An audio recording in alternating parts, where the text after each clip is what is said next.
औज़ु बिल्लाहि मिनश्शैतानिर्रजीम।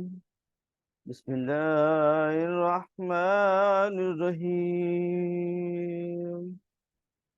अर्रहमानु अल्लमल क़ुरआन खलक़ल इंसान अल्लमहुल बयान।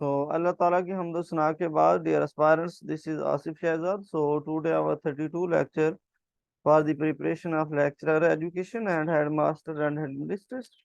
So dear aspirants, आज हमारा जो मेन टॉपिक ऑफ डिस्कशन है वो है ब्लूम टैक्सोनॉमी। ठीक है, ये बेसिकली अगर ब्लूम टैक्सोनॉमी के हवाले से बात करें तो ये बेंजामिन ब्लूम जो है, इन्होंने 1956 के अंदर जो लर्निंग आउटकम है, जो लर्निंग है, उसको थ्री जो कैटेगरी है उसमें डिवाइड किया है। ठीक है, तो जिसमें सबसे पहले हमारे पास कॉग्निटिव डोमेन आ जाता है। ठीक है, उसके बाद इफेक्टिव डोमेन आ जाता है और फिर साइकोमोटर डोमेन आ जाता है। ठीक है, ये बेसिकली हमारे पास इसकी कुछ ब्रीफ इंट्रोडक्शन है। ये ब्लूम टैक्सोनॉमी के हवाले से अगर हम बात करें तो इसको हम इसका मकसद क्या होता है, इसको हम कहाँ पे यूज करते हैं। ठीक है, ये ब्लूम टैक्सोनॉमी जो है, ये हम जब भी टेस्ट कंडक्ट करते हैं, टेस्ट बनाते हैं, तो इसका यूज किया जाता है कि हमने नॉलेज लेवल के कितने क्वेश्चन डालने हैं, एप्लीकेशन लेवल के कितने डालने हैं,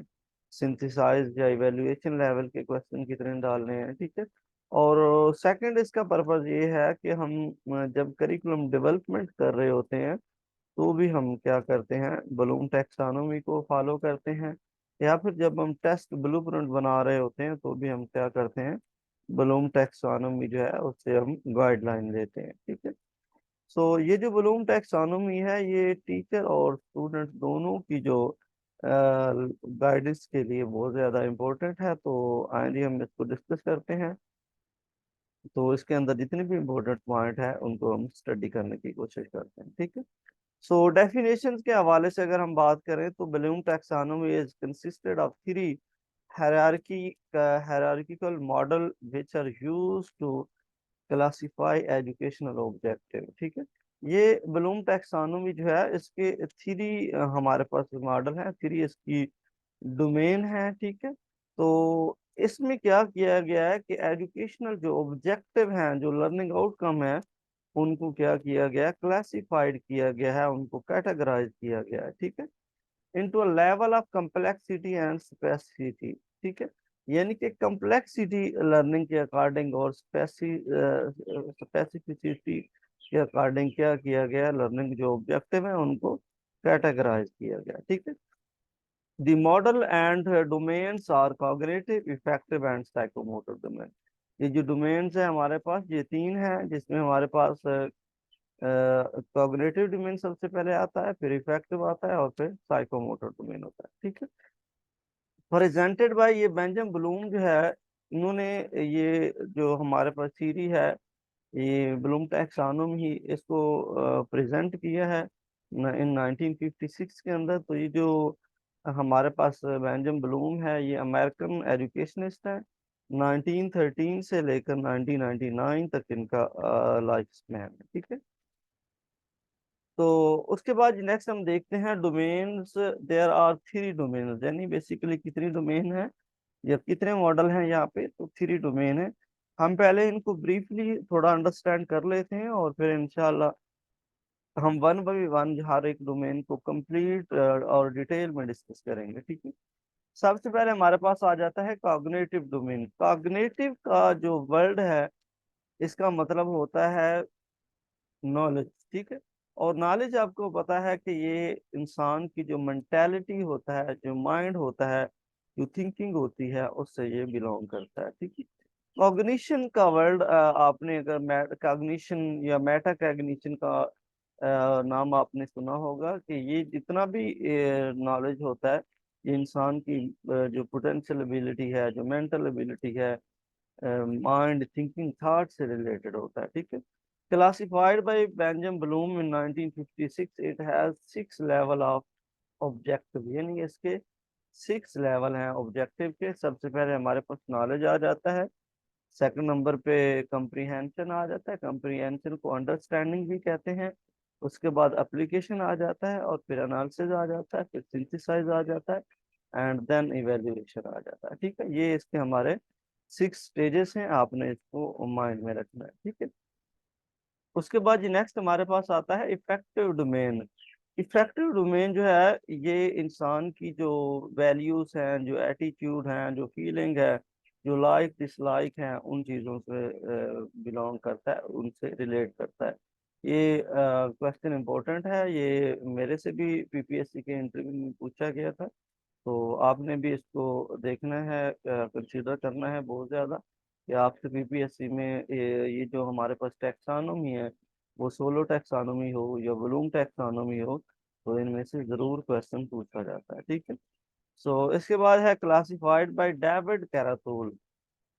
ये डेविड कैराथोल हैं जिन्होंने 1964 के अंदर इसको प्रेजेंट किया था। ये जो हमारे पास इफेक्टिव डोमेन है, it has 5 level of objective, यानी इसके 5 लेवल हैं।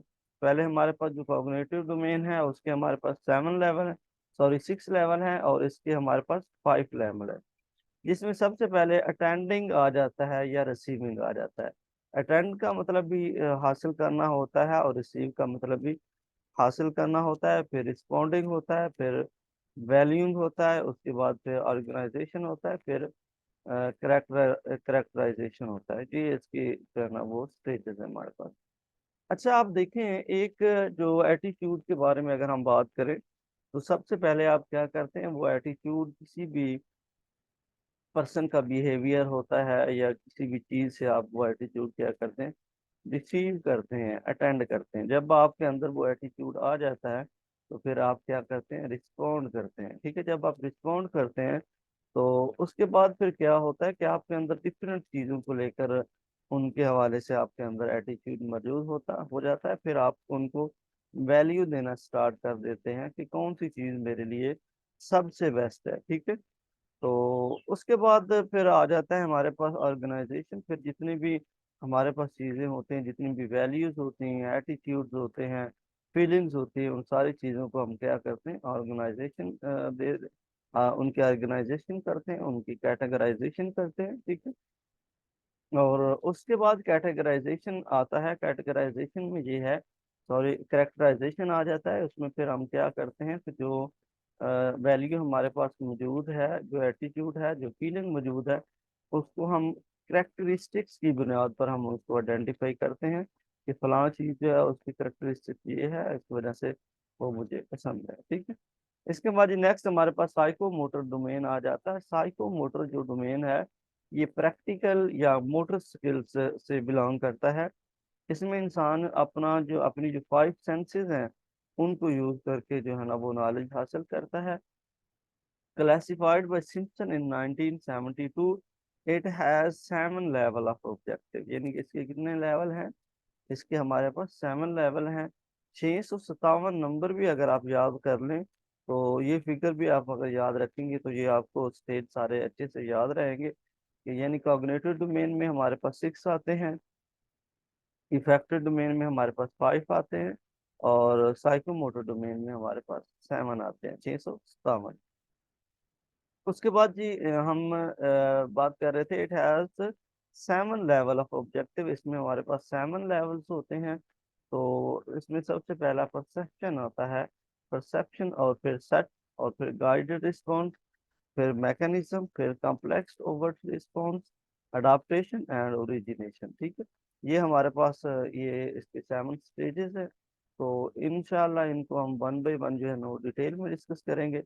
फिर से मैं आपको इसका थोड़ा ब्रीफली बता देता हूँ। ये जो ब्लूम टैक्सानोमी है, ब्लूम बेसिकली बेंजामिन ब्लूम में अमेरिकन एजुकेशनिस्ट हैं, उनका नाम है। और ये टैक्सानोमी टैक्सानोमी है, इसका मतलब होता है हायरार्की, इसका मतलब होता है कैटेगराइजेशन, इसका मतलब होता है क्लासिफिकेशन, इसका मतलब होता है डिस्ट्रीब्यूशन। ठीक है, यानी कि ये जो टैक्सानोमी है, ये जो हमारे एजुकेशनल ऑब्जेक्टिव हैं, जो लर्निंग ऑब्जेक्टिव है, उसको ये क्या करती है, कैटेगराइज करती है, उसको क्लासिफाई करती है, उसको डिवाइड करती है। ठीक है, तो ये हमारे पास ब्लूम टैक्सोनॉमी होती है। ठीक है, यानी कि इन्होंने क्या कहा कि हम अपने जो लर्निंग ऑब्जेक्टिव हैं, वो हम अपने जो थ्री डोमेन हैं उनमें क्या कर सकते हैं, कैटेगराइज कर सकते हैं। ठीक है, सबसे पहले हमारे पास आ जाता है कॉग्निशन। कैग्निशन का जो वर्ल्ड है, ये इंसान के माइंड से रिलेटेड है, इंसान की मेंटेलिटी के से रिलेटेड है, इंसान की थिंकिंग थॉट से रिलेटेड है। ठीक है, तो आप इसको जो है ना वो थ्री हेड भी कह सकते हैं। ठीक है, क्योंकि थ्री एच भी कह सकते हैं इसको, क्योंकि सबसे पहले हमारे पास ये जो कॉग्निशन है या कॉग्निटिव डोमेन है, इसमें हमारे पास हेड आ जाता है। ठीक है, और ये जो इफेक्टिव डोमेन है, ये हार्ट आ जाता है हमारे पास। ठीक है, क्योंकि इसमें इसमें सारी फीलिंग्स होती हैं, एटीट्यूड्स, वैल्यूज होती हैं। ठीक है, और फिर साइकोमोटर डोमेन जो होता है वो हमारा हैंड आ जाता है। ठीक है, यानी कि आप अपने हैंड की मदद से प्रैक्टिकली चीज़ों को जब करते हैं, तो आपको जो लर्निंग होती है उसको इस लेवल में, इस डोमेन में कैटेगराइज किया गया है। ठीक है, तो हम बात कर रहे थे कॉग्निटिव डोमेन के अंदर। तो ये जो कॉग्निटिव डोमेन है, इसमें इंसान का जो थॉट प्रोसेस है, इंसान का जो थिंकिंग प्रोसीजर है, उसको लिया गया कि कैसे इंसान सिंपल से कॉम्प्लेक्स की तरफ जो है ना वो लर्निंग करता है। ठीक है, अब देखिए सबसे पहले हमारे पास नॉलेज आ जाता है, कंप्रिहेंशन आ जाता है, एप्लीकेशन आ जाता है। ये बेसिक, ये तीनों जो डोमेन है, ये हमारी लोअर ऑर्डर थिंकिंग स्किल है। ठीक है, इस ये लोअर ऑर्डर थिंकिंग स्किल से बिलोंग करती हैं, क्योंकि इसमें किसी भी इंडिविजुअल को या किसी भी स्टूडेंट को थिंकिंग करने की, थॉट करने की जरूरत नहीं पड़ती, बल्कि वो प्रीवियस जो लर्निंग होती है उसको रिकॉल करता है, उसको अंडरस्टैंड करता है, और फिर उसको इम्प्लीमेंट करता है, उसको फिर वो यूज कर देता है। ठीक है, और उसके बाद जो सेकंड हमारे पास आ जाती हैं तीन स्टेजेस, जिसमें एनालिसिस आ जाता है, सिंथेसाइज आ जाता है, इवैल्यूएशन आ जाता है। ये तीनों जो स्टेज हैं वो हायर ऑर्डर थिंकिंग स्किल से बिलोंग करती हैं, क्योंकि एनालिसिस में ये है कि वो किसी भी चीज़ को, किसी भी कंटेंट को, किसी भी थिंग को छोटे छोटे पार्ट्स में डिवाइड करके उनको डीपली अंडरस्टैंड करने की कोशिश करता है। ठीक है, और फिर सिंथेसाइज में क्या होता है कि वो जो पार्ट्स होते हैं उनको कंबाइन करके एक होल आइडिया जनरेट कर लेता है। ठीक है, और फिर इसमें भी उसने अपना माइंड, अपनी मेंटालिटी, अपनी थिंकिंग थॉट का यूज किया है। ठीक है, और लास्ट पे हमारे पास इवैल्यूएशन आ जाता है। इवैल्यूएशन में कोई भी पर्सन जो है ना वो डिसीजन मेकिंग करता है, किसी भी चीज को वर्थ वैल्यू देता है, जजमेंट देता है, फाइनल डिसीजन करता है, तो ये हमारे पास इवैल्यूएशन होता है। ठीक है, तो ये हमने कॉग्निटिव जो डोमेन है उसके बारे में बात की।